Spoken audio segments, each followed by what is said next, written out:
నిన్న చెప్పిన ప్లాన్ గుర్తుంది కదా?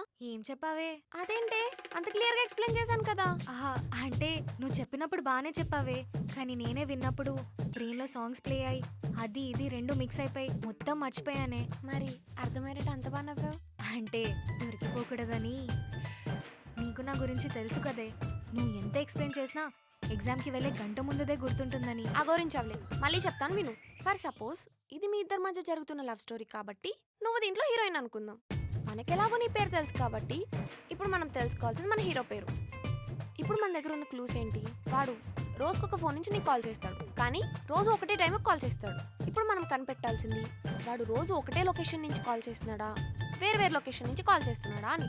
కానీ అదేలానే తెలిసేది? అది మీ ఆఫీస్లో అడిగి తెలుసుకో తింగరదానా. నన్ను అడిగితే నేనేం చెప్తాను? ఓకే ఓకే, ఆ తర్వాత? నువ్వు ఆ లొకేషన్ కనిపెట్టి అదెక్కడో నాకు చెప్పు, వాడెవడో నేను కనిపెడతాను. హ్మ్. నవ్వడం కాదు, ముందు పని చూడు.